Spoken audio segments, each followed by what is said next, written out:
Well, hey there, Heritage family. It is so great to be with you this weekend. You know, as a church, we are passionate about connecting with God, with each other, and with our purpose. And it has been a joy over the last few months to be able to live that out in virtual environments. But I have to tell you, this last week, when we had an opportunity to gather together at the Bettendorf campus to worship and to pray and to encourage one another, man, that was an awesome experience. It was so great to be together again. And if you were able to join us, you know how great that was. But if you weren't able to join us, that's okay. We have more opportunities coming up as we as a church continue to expand our circles as we look forward to gathering together to worship in space together. In fact, if you go to heritageqc.com, you can click on a window there that says Living in Circles. And in that tab, you're going to be able to find all of the upcoming events and opportunities to gather in person together for worship, to pray, to be encouraged, to engage in communion together. And so I invite you to check that out and to jump into one of those environments in the weeks ahead. In that same tab, you're actually going to find a group guide, a PDF version of this group guide, which provides a number of great personal reflections that you and I can walk through as we walk in this Living in Circles journey. But there's also opportunities for group interaction that are found within this booklet. And I really encourage you to check that out, jump into this as we continue the journey to, yes, re-engage in physical spaces, but more importantly, to make ourselves available to the work that God wants to do in us in preparation for those moments. And so make sure you check that out. As we engage in worship today together through song, we're going to sing a song called Liberator. And in Galatians chapter 5, verse 1, it says, "It is for freedom that Christ has set us free." And it implores us to stand firm then. And you know, today, as we sing the words of this song, as we sing about Jesus, our liberator, the one who has set us free, let us stand firm in worship today. And let us lift our voices in declaring that Jesus is our liberator. And because of Jesus, we are indeed free. And so let's worship together today.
Stirring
surround me with a song of deliverance from my enemy, till all my fears are gone, and I'm no longer a slave to fear,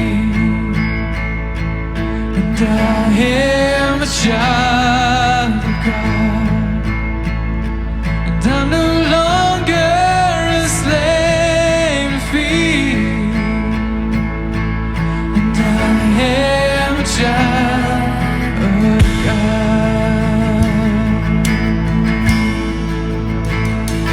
Desde el vientre fui escogido en ti, me llamó el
yo soy hijo de Dios.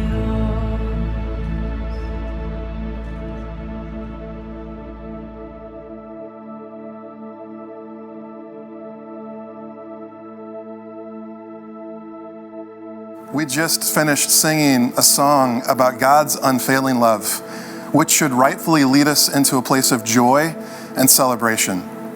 And at the same time, we sit in a place where when we look at our world and when we look across our cities, we see brokenness and we see pain, we see racism, we see violence, and it leads us to a place of sadness. It leads us into a place of lament.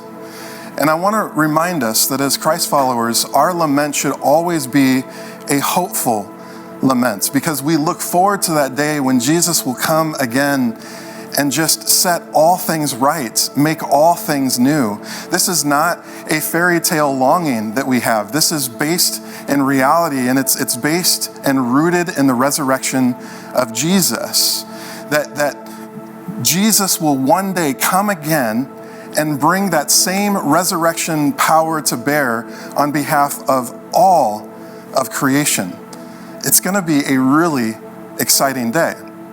And so right now, I want to invite us into a prayerful yet hopeful reading of Micah chapter 4, verses 1 through 5. And it's a passage that ushers us into a vision of that new creation, of that day when things will be set right, on that day when peoples across the world will fully and truly and freely love each other, regardless of language and race and culture and background.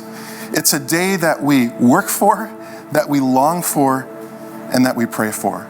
So listen to these words prayerfully and hopefully today. In the last days, the mountain of the Lord's house will be the highest of them all, the most important place on earth.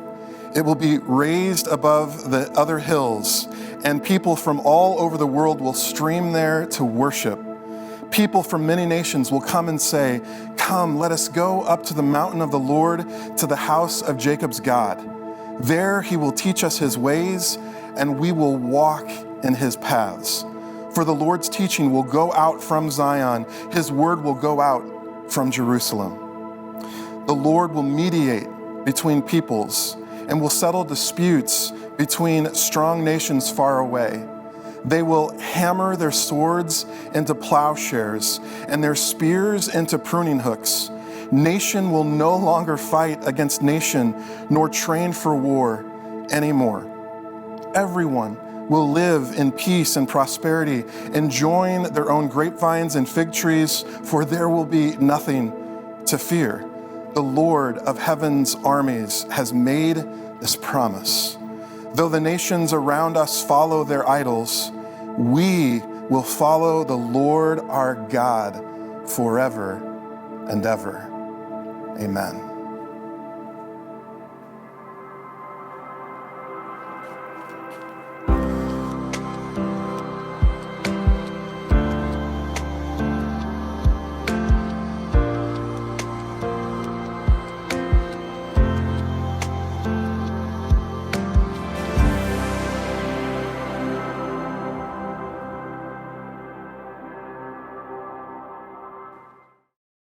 Hey everyone, having just taken a few moments to worship in this space, we now want to take a few moments to have a key conversation in this space.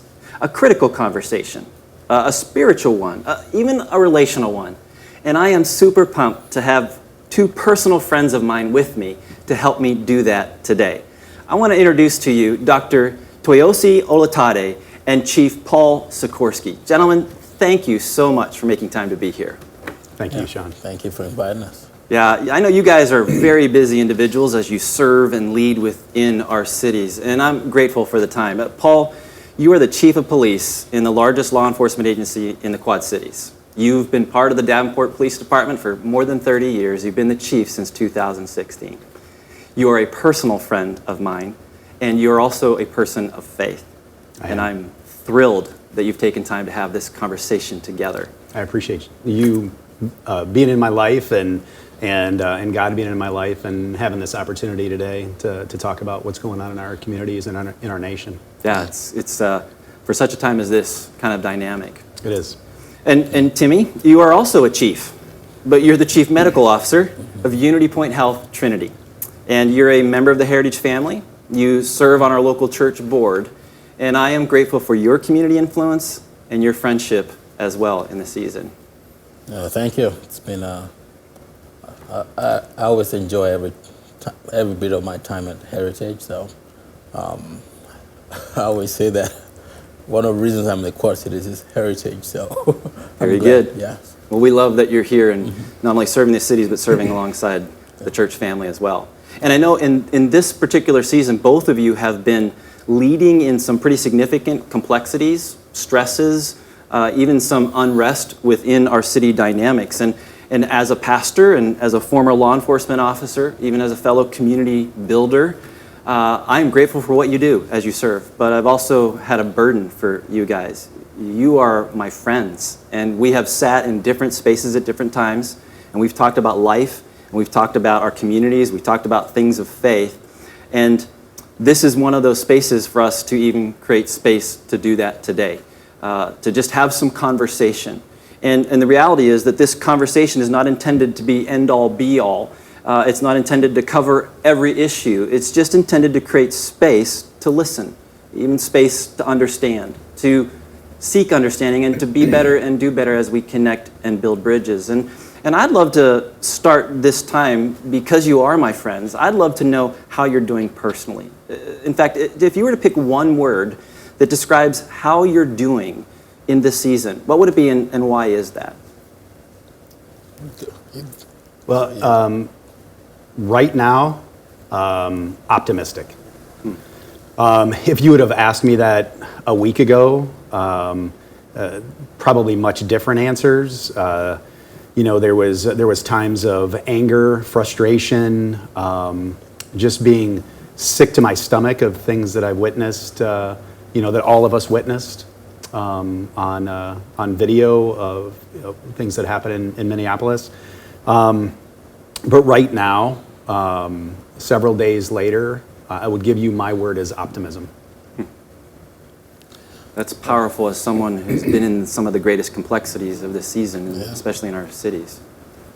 And I think, I think that it's developed into that because of conversations, because of leadership, because of just witnessing community members, witnessing officers, and just knowing and getting a lot of encouraging messages as well from people in the community, and knowing and really truly believing that we are going to be able to use this tragedy and the energy behind it to create good in our community. Yeah. Thank you. Timmy. Yeah, my word will be grateful, and I say grateful primarily because of a couple of things. From one angle, I know that we serve a God that is in control, that there's nothing that has happened or is going on that He's not aware of. And in that light, He says that in this world you have a lot of troubles, but it gives us the assurance that He has overcome. So there, even though I do not know exactly how we'll get out of what we're in, I don't have the prescription to write, I know that we will overcome because God has overcome. So that is from my belief or faith. I mean, that's why I'm grateful, because I know that we're not walking in this alone. I do not feel alone, and also I've seen people respond. I mean, it's interesting that or not. Don't let me use the word interesting, but having the crisis we're having or the challenges we're having right now, right through the COVID pandemic, it was quite, I would say, symbolic, because what I learned through the COVID pandemic was that we're dealing with something that we had never dealt with in a long time, or at least our generation has not dealt with, and everyone rallied, everyone stepped in. There was a lot of unknown, there was a lot of fear. but everyone stepped in and stepped up. So I can see that, and it's almost a recipe for how we're going to deal with what we're dealing with now. Yeah. And I've seen it succeed, and I know that there is hope, and probably that's the optimism I share in that, because I've seen how people have rallied, and we're not in this alone. So I'm truly grateful for the way the two of you are leading within our communities, especially as our community and our nation continues to wrestle with issues around race and inequality and health and authority dynamics. As you have continued to walk that space, and I love that you identified optimistic and grateful as key words for you, but as you've walked in the complexities of it all, what has been most sad or frustrating for you in this particular season? Yeah, if I would take that, it's especially over the past couple of weeks, it has been knowing that for me and for us, God is love, and the way we express love is one of the main ways we express love is really by loving one another, and they're not seeing that. I think that is a sad part, because I've seen the value of every single person of different color. I've had the privilege of really interacting with many people of different color, different race, different profession, different socioeconomic background, and when you really get to know them, you know that everyone is valuable, and everyone is created in the image of God, but if we do not treat each other that way, and that's the sad part, because we're tearing each other down, and that's the sad part, that we know, and many of us know that God is love, we're created in God's image, and that we are neighbors, we are brothers, but we are not treating each other that way. Yeah. So that's the sad part. Yeah, when we lose a sense of the image of God in the other person, then we lose a sense of their value. Yeah. Then we're not willing to necessarily listen, which means we ultimately probably don't understand whatever the conversation or dynamic is. Yeah. Paul, how about you? How would you answer that? I agree with everything Timmy was talking about, and I think for me it's really having seen and tasted evil and hatred and division right here in our own community, and that hurts. I know what kind of community this is, and that's not us as a Quad Cities, but really experiencing that, and that's what hurts the most. And I know we're not alone. I know Jesus is walking with us through these trying times, but to just experience that and to really feel it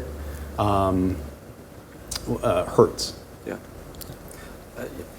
The reality is, leaders, we kind of lead towards what can be. We engage what is for what can be. And you're both identifying a space of saying, I see what can be, and it's hurtful, it's sorrowful that what is doesn't reflect all that can be. So let me transition the conversation slightly, because as you have both served and led within our communities, you both recently took an opportunity to publicly kneel with others in the complexities of this season. And I'd love to take a moment to hear what that moment was, because there are two separate pictures of these two different moments where you each took time to kneel and to be alongside other people in these spaces of complexity. So can you just share for a moment what it felt like, what that meant for you to be in those spaces as you did that? I'll yield to you, Chief. Oh, thank you, Chief. When I was at the Black Lives Matter protest at Vanderveer, before it actually started, one of the speakers who I know from within the community there, we were talking just about what was going on and those kind of things, and I asked him. I just was wondering, what's the setup? I know there's speakers and those kind of things. Is there anything else that? And he says, it's really nothing's planned. It's just going to be kind of spontaneous. And I felt upon me just to let him know. And he's a pastor. And I told him, I said, something's telling me that wouldn't it be really great to have all of us in a tight space praying together? And I said, I don't know if that'll happen during this event, if it will be that spontaneous thing that happens for this event, or if it's right for it, just not knowing. Right. And I'm guessing he kept that in his head through the event, and we had that opportunity to do that. An interesting thing also is I believe he called up another pastor that was in the crowd, who I don't believe was intending to speak or preach or anything. He just happened to be there. He's new in the community, is my understanding. And Dwayne asked him if he would pray, and we actually called the people closer together, and we all knelt together. And I'll tell you, that moment when I was kneeling and talking with God, I had goosebumps on my forearms. I consciously looked down and I could feel that energy, that power. And we were all one community at the same time. For that couple minutes, we all were together. And it was just a very powerful moment for me personally. But then just to look around and see everybody doing that was for me one of those turning points where I knew, and I know in my heart, that our community is gonna thrive over this tragedy. Especially as we recognize the strength and value of being together. That we're more together than we are apart. And before Timmy steps into answering this, Paul, much of what you've been leading through is really around the tensions and the inequalities as it relates to the members of our Black community. If I can ask you, why is it important to acknowledge the value of Black lives in this season? Well, there tends to be this, well, don't all lives matter? And the answer to that is absolutely.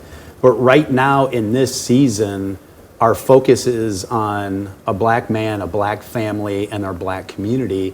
There is a plight that our Black community members live through day after day. We all have to acknowledge that and really learn more about that. I won't be able to experience that and know 100% what that's like. But just being a community member and being a leader in the community and being a police officer in this community, my responsibility and really my heart's telling me that I need to learn more about that and acknowledge it. It magnifies the distrust of the Black community on police when we see what happened, and it was a white police officer in Minneapolis and a Black man. The victim was a Black man. That just magnifies the distrust that is out in the community anyway because of that. And that can relate to, and people equate that to, all police officers. And that distrust just builds. And that's what really we have to do as Christians, and we have to do as community leaders, and I have to do as a police leader, is to build trust after that's just been broken down, and understandably so. When people call us and to come to their worst day, they expect us to solve problems and to be fair. And when somebody within our profession doesn't do that or acts the way that we all witnessed back then, that reflects on all of us. Yeah. And every time leaders like the two of you are willing to step into a space and to seek to listen and to understand and to build a bridge of connection and to empathize as much as we can, and that's the place that healing and forward movement can begin to take place. And and love your willingness to do that, Paul. And Timmy, you did a similar thing where you, in a space of kneeling with others. What was that space for you? What was that moment for you? For me, it was a special moment, and a few things made it special, and I will acknowledge that. I have been, especially over the past 5-6 years, I have been trying to intentionally understand what has been going on, what are the racial tensions. Now, you know, I'm from Nigeria, so I have a different perspective to this. I have not felt the same thing. I've experienced racism, and that was when I was in, as you know, Sean, I was in med school in Russia. I was there for 8 years. So I've been mugged, but that has not been a reality I've lived in on a day-to-day basis. So I've been trying to learn and engage the community, and when this occurred, and I saw, really, I actually took a leave from a lot of my colleagues at work, my colleagues, my fellow workers, the senior team at Trinity, said, no, we cannot let this just go by without showing that we are with other people that are affected. Yes, it says Black Lives Matter, and it was white coat for Black Lives. That was the event that you saw that was kneeling, but it was actually all the healthcare workers came out, and I was shocked to see the enthusiasm by every single one, from the CEO to frontline workers. And if there was a zoom out of that picture, you will see many more people from the senior team to the frontline workers in that same posture. And I'll be honest, I got on my knees, and I had nothing planned in my head. I did not know exactly what I was going to do. But as I got on my knees, what struck me was, this is time to connect with God and really pray for the healing of our land, because there's a lot of healing that needs to take place. As a physician, I know when there's a wound that is not just healing, and there's a lot of healing that needs to take place. And at that time I said I would not waste the 8 minutes 46 seconds that I was going to be on my knees. I was just going to connect to God and talk to Him about this, because I have in my heart of hearts been wanting to engage, and we've been engaging the minority population and the communities here. But this was a time we wanted to stand with and show that we were all in this together. I think that togetherness, doing it as one, I think that was what stood out to me the most. It wasn't a plan. There was no rally. There was no speech. It was just said at noon we're all going to go out, and everyone came out. And I think that struck me. And going back to what I said earlier, to see that everyone is pitching into this, and it's not just about the moment of kneeling down. That was going to be kind of a springboard for more what we're going to do. So that moment was quite different. I'll be honest, there was nothing planned in my mind, but at that time it struck me that that's the time to really commit our communities into the hands of God, and understand how we can step forward, how we can move forward through this. Yeah. I may be biased because you are my friends and brothers, but one of the things I love about the way you lead is with the understanding that there are certain things that we need God to do that only He can do. And you know there's an element of dependence that we need to place in His hands and look to Him for it to be able to be the leaders God calls us to be in a space. And whether it's dealing with complexities around race or culture or even health dynamics, which part of the reality, and love for you to speak to this, Timmy, just the disproportionality of how COVID has shown up within our minority communities. Why is it important for us to understand that reality? You know, one of the things that we saw very early on in the COVID, at least in the Quad Cities, I know it was seen nationally, but we saw that even within Trinity Hospital. One of the things we saw was there was just many more people of color that were affected. They were sicker with this, and we were intentional in following the demographics and understand what was going on and how different communities were affected.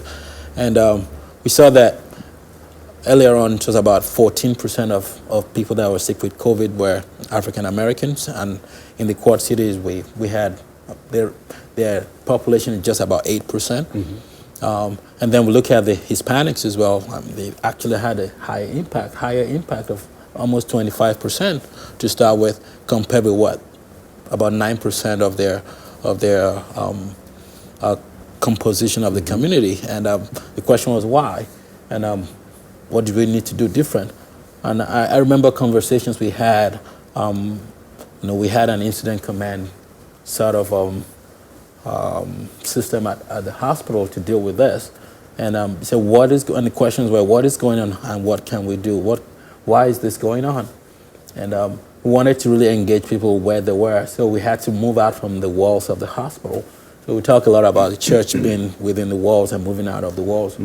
I think we needed to move beyond the walls of the hospital into the communities that are affected. And so there was a simple thing, such as there was a case where it was reported that a patient wanted to be tested for COVID, and was felt that it was initially when the test capacity was limited, and that patient was not tested, saying that, assuming that the symptoms were not typical, let me put it that way.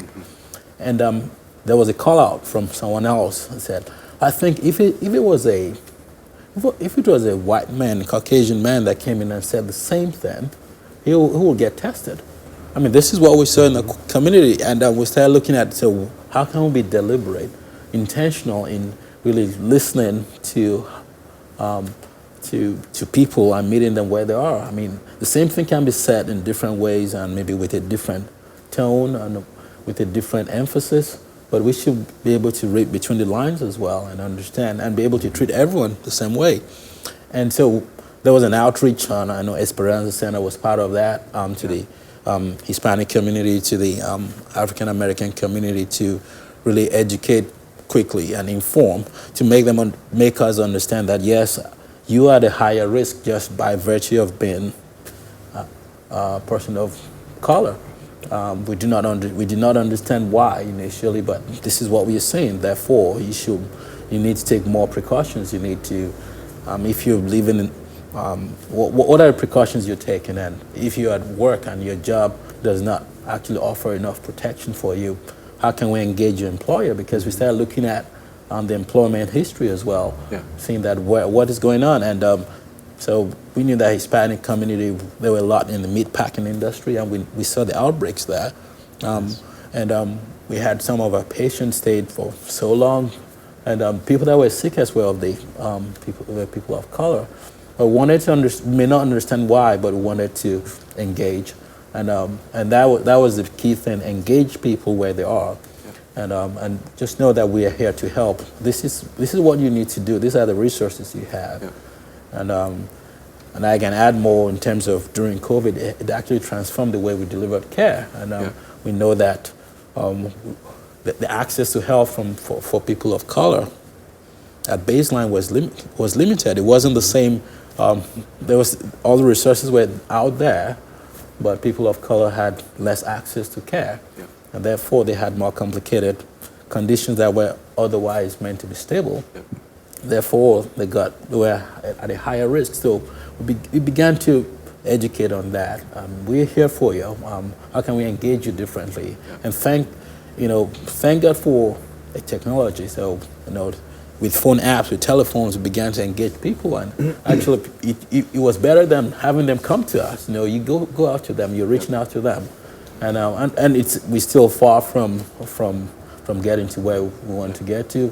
And I would add that we developed a barbershop series end of last year, just to engage people of color, because we know that we have to go beyond the walls of the hospital and reach out to people. So, and that's part of the work we're still doing. There's still a lot of work to be done, but that is part of what we're doing. And I could probably talk on and on that. But here, one of the things you said is the importance of engaging people. Like, if we're willing to recognize the image of God in the other person, then we see the value. Then we're willing to create space to listen so that we can understand. Yeah. And it is about going and engaging. One of the things that we at Heritage strongly value is being a church family that builds bridges out of circles of relationship. Yeah. And one of the anchoring scriptures for us as a church family is Jeremiah 29:7, which specifically talks about seeking the peace and welfare and the prosperity of our cities. And I just want to read it out of the Amplified Version for a moment. It says, "Seek peace and well-being for the city where I have sent you into exile, and pray to the Lord on its behalf, for in its peace, in its well-being, you will have peace." When you hear that scripture, when you hear those words, what does that passage mean for you? What do you think or feel when you hear that call to seek the peace and well-being of the cities that we live in? Yeah, I think for me, it's a calling of that, you know, I was put into a position, a calling, if you will, to create peace, and I can relax when we have peace. I can be at peace, so I'm seeking peace through making peace, if that makes sense. Yes. Wow. Yeah. Wow, that's well said. Can I repeat that? Please do. And, you know, hey, it's that's when a few years ago I read that Bible passage before, and I heard it. Heritage, it was became a foundational verse, and for what we do at Heritage, seek the peace and the well-being and prosperity of the cities you've been called to. Mm-hmm. And that was a mindset change for myself and my wife. It was, I mean, we've been called to this place, all right. And so it was and for me in my profession, well-being of a city, I can talk about our organization trying to promote and improve the health of our communities, the communities we serve, and it goes beyond the health or the wealth of one person. It's really about the whole community. And some of the one phrase I remember from my childhood, I don't know who came up with it. Probably my mom must have said it a lot. It's health is wealth. I mean, you cannot grow wealth if you're not healthy. So we know that working on the well-being and the health of our communities actually would lead to the overall prosperity of the community. And so that's a focus for me personally. And where we work, it's not just the whole core cities. We're going to the smaller communities, to the select population there, because when one person is hurting, I mean, the whole community is still hurting. Yeah. So we have to look for the peace and the health, well-being. Well-being, I use it more, I can switch that to a medical term. And the health of the community is important to its well-being. And so that's for me, it's become almost a call to action on a daily basis. How am I helping to improve the health of the community? And I'm thankful that in my role I can reach out to not just one patient. I can actually reach out to more. We can have impact on more patients and the community at large. And that's one of the blessings through all of this, is that you've been given the platform to be able to reach out to more people. And how are you engaging that platform to actually do that? Yeah.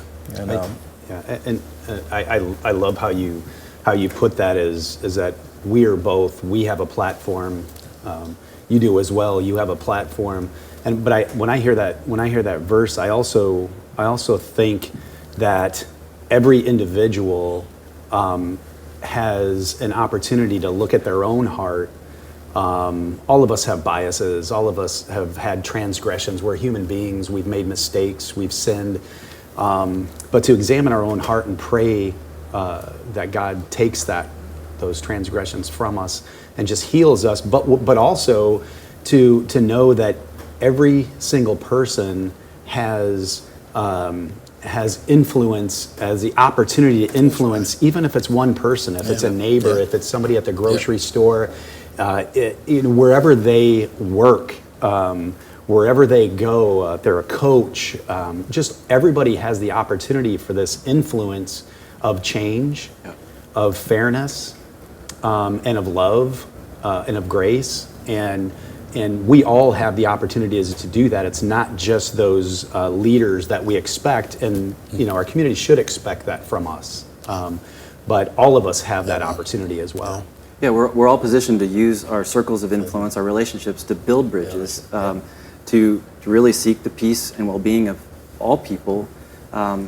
And that's really, as a church, it's so foundational for us. We even named this building Bridgepoint to just once again recognize the commitment to seek the peace and well-being of the people of these cities and the cities themselves. And I know the two of you do that in your own individual context. So I wonder if I could invite you to shift thinking for a moment, to really just simply consider what you think would be, or what you feel would be, the most helpful conversation moving forward. Or perhaps I can do it this way. And Timmy, I'll just speak to you specifically. You mentioned earlier that you and your wife Ruth are from Nigeria, but you're also raising 2 African American kids.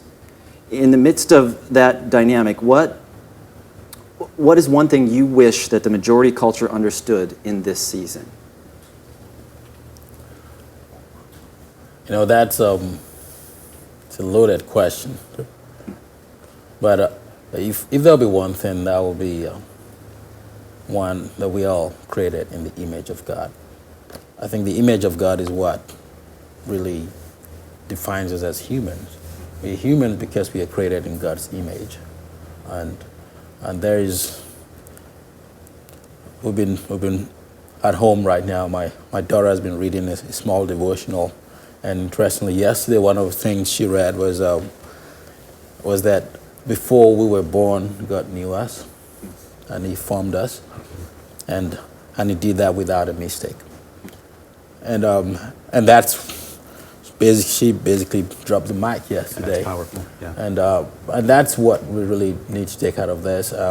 There's this beautiful picture, a song I knew from back home in Nigeria, but I realized later that it was in the Bible, where John in Revelations was talking about a picture of where every nation, every people, every tribe, every tongue. So there is diversity right there, which is called out in the Bible. And what are they doing? They're doing one thing together. They're singing hallelujah. They're singing praise, giving glory to God. That's just a beautiful picture. And that's what we want like people to understand through this. Yeah. It's powerful imagery to recognize that we belong to each other, and that before the Lord we are one people created by Him and for Him.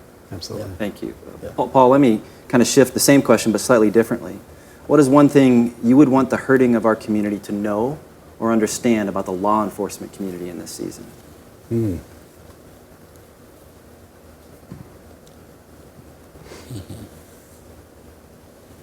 Cut? Man. Give me just a sec. You got it.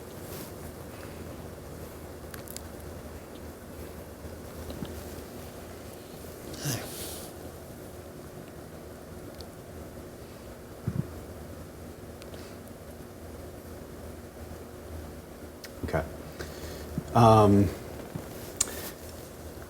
Yeah, that's. I don't know how I can even explain the confidence I have in our law enforcement here, and the praise and admiration that I have for them.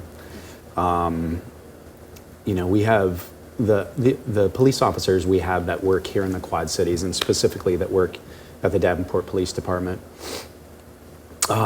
They are committed, they're dedicated, they're professional, they're human beings that make mistakes. And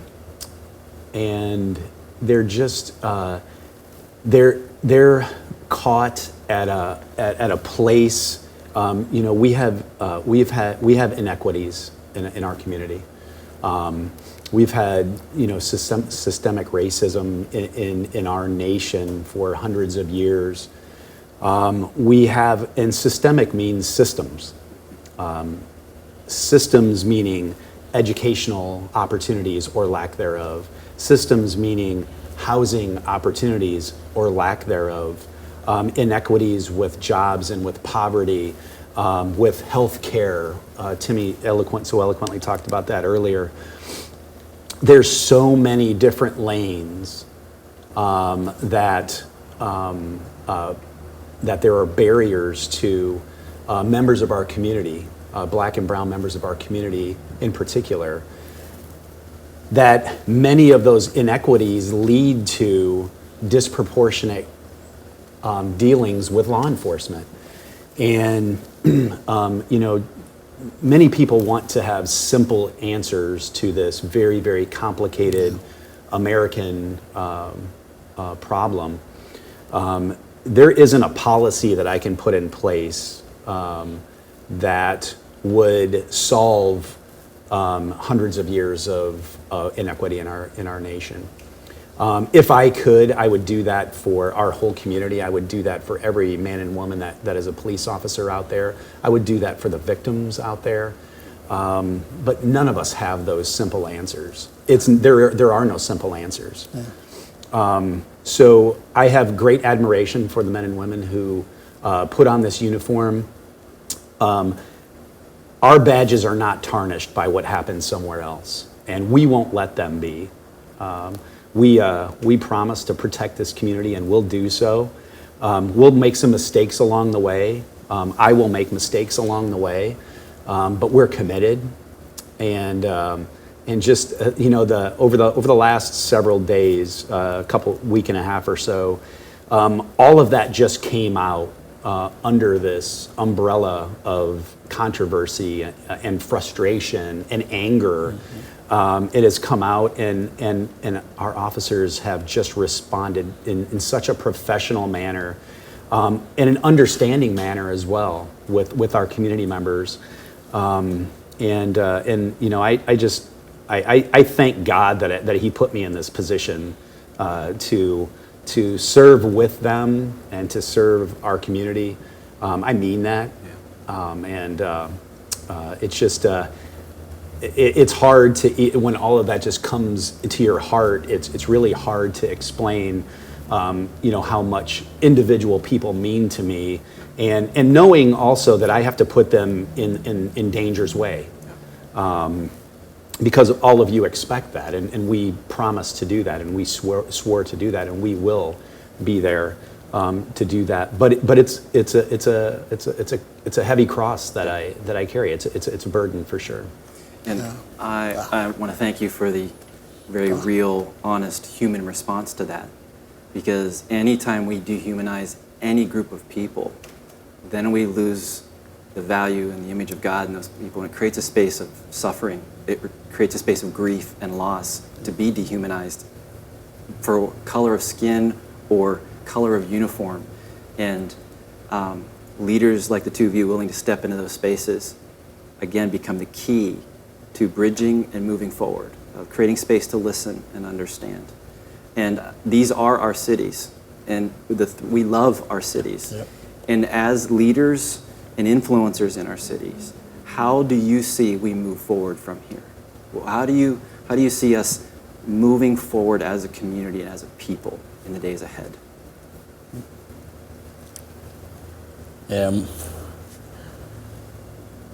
Moving forward, I think it starts with we talked about acknowledging that there's a problem. Mm-hmm. I think there has to be that acknowledgement that there's a problem, and we may not know what led to what we're seeing right now. We may not know all the details, but there's a problem. And I can use an analogy from the healthcare field. I'm sorry I've dealt with that too long, so I'm going to use that. We have, sometimes we do have a symptom, we have a fever. And if I can keep on taking ibuprofen or Tylenol, the fever will subside for a little while. But if I do not get to the bottom of what was causing the fever, it's just a Band-Aid. So acknowledging that, yes, fever is a symptom of something deeper, and seeking to find out what it is and getting to the root of it. Many times the reason some people end up in the hospital with a severe infection is because they have been using ibuprofen or Tylenol to mask their fever for days. Mm-hmm. And then they end up coming in and they're almost to the point of death. And what saves them is not the ibuprofen and Tylenol that we keep on giving them. It's really getting to the bottom of the problem. Yeah. So I think there has to be that moment. And you use the word seeking to understand and to educate, to I am learning a lot, and I acknowledge a lot of knowledge deficiency in this, and I think we have to be able to put ourselves in the foot of in the shoes of the other person. Yeah. That do I really love the other person like I love myself? Yeah. When I'm seeing my brother in pain, am I just going to be a bystander, or would I seek to understand and empathize and help, take care of that pain? And really, you have to be educated to know about things and understand, and knowing that it's not going to be a one-day journey. It's going to be several years, probably generations, but there'll be a healing that needs to start, and it starts from acknowledging that there's a problem, and seeking to understand, and then stepping out and doing something about it. I think a lot of us, we stop at just kneeling, and that's it. Some of us kneel in our rooms and pray, but we need to go out and engage to show that love. We cannot say that we're a community of people with equal opportunities without going to demonstrate that. So, yeah. How about we tag team this one? Because I agree with everything Timmy was saying right there, and I will add one thing. I will add personal responsibility and involvement. I think we can't look at others to take care of this problem for us, and I mean all of us, any of us. I think all of us are the solution, not a leader here or a group there. Or I think individually we all need to own this, be responsible for it, and do what we can do within our circle of influence to make positive changes. And some circles are bigger. Some people have bigger circles than others. But all of us have influence, one on ourselves, our own hearts, and on that circle of influence that we have. When we're willing to be part of the solution and not simply be part of the problem, there's the space that together we can actually move forward. As you process that, how do you think, or how would you see the church, the Big C church, being most helpful in moving forward? I think I'm just going to add to what Timmy talked about talked about it in a broader sense, but I think the church is a leader and influence of so many people in our community that I think open dialogue in our church about this, our church talking about the responsibility that we have as Christians to one, acknowledge, but also to take that responsibility and take the responsibility on ourselves as individuals and as a church to open up, get outside of our walls of the small C church, and go out and seek making positive change. It's important that the church really needs to understand the amount of influence that they can have on each other, but then outside the walls of the church as well. They can have incredible influence outside of the church. Yeah. Timmy, would you add? I mean, yes, it's. I love the fact that we have to really go beyond the walls. I think there's no time more real than now when you have to go beyond the walls. There's a church because there's a body of Christ, and we are Christians, and that is based on God's love. And and Jesus kept on saying that, that He wants us to love one another. There's no way you can say that the love of God is in you and you would not have fellowship with one another. There's no way that the love of God is in you and you will not love your neighbor. And love is an act. It's active. It's not passive. It's not just a word.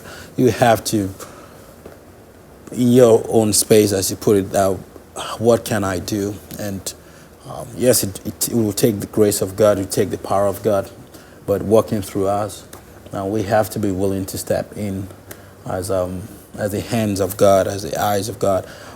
I know when people are hurting, Jesus said that when I was hungry, you fed me, and when I was thirsty, you gave me drink, and when I was a stranger, you welcomed me. It's what you do to your neighbor that reflects the love of God in you, and that's where the church needs to own right now, because the church is existing because the only reason there's church is because they're people of God who are saved because of God's love and sacrifice, and we have to be able to live out that love, and that love is not. Jesus said, "I did not come for the for those that are well." I mean, I think in church we surround ourselves within the church with people that are doing well. We do not always engage the problems of the community or the challenges we have. So it's going out to really share that love by really loving your neighbor. Mm-hmm. Now, you cannot love your neighbor if you don't even know your neighbor. Yeah. So that's engaging and living out love. Yeah.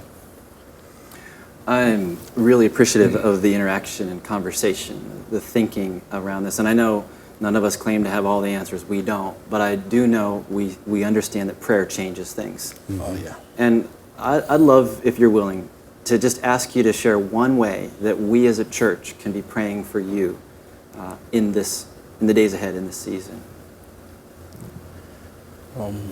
If I'll take it, it's really wisdom.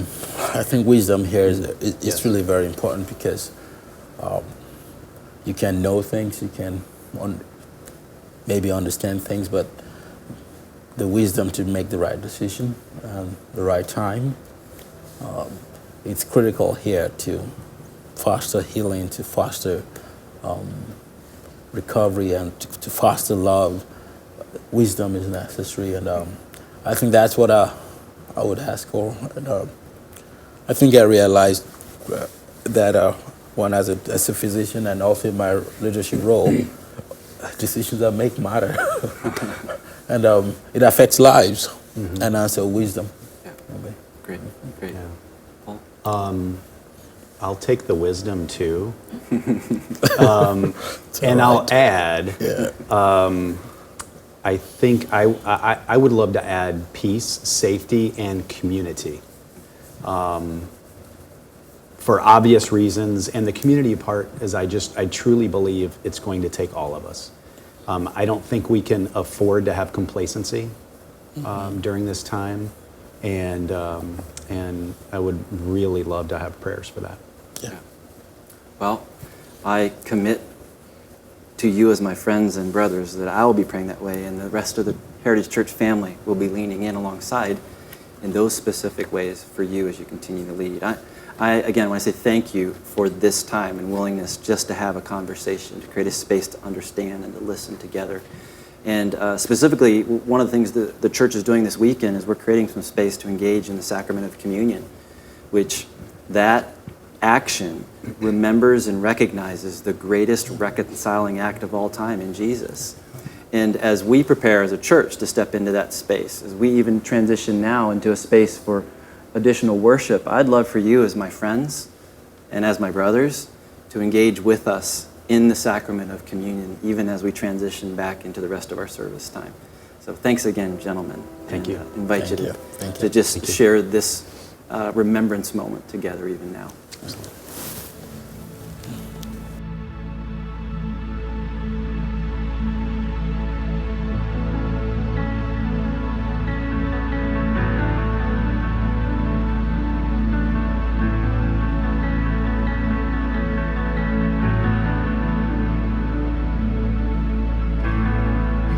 Worthy of every song we could ever sing, worthy of all the praise we could ever bring,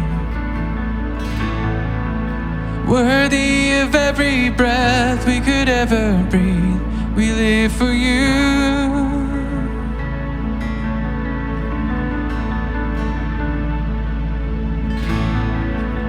Jesus, the name above every other name. Jesus, the only one who could ever save. Worthy of every breath we could ever breathe. We live for you. Oh, we live for you. And holy, there is no one like you. There is none beside you. Open up my eyes in wonder and show me who you are, and fill me with your heart, and lead me in your love to those around me.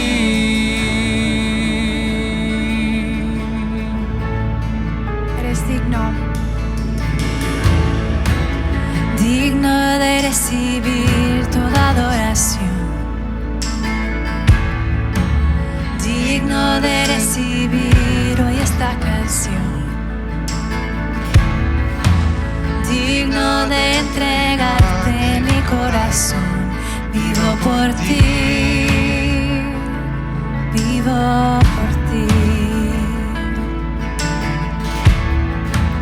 Cristo Jesús, no hay otro nombre igual.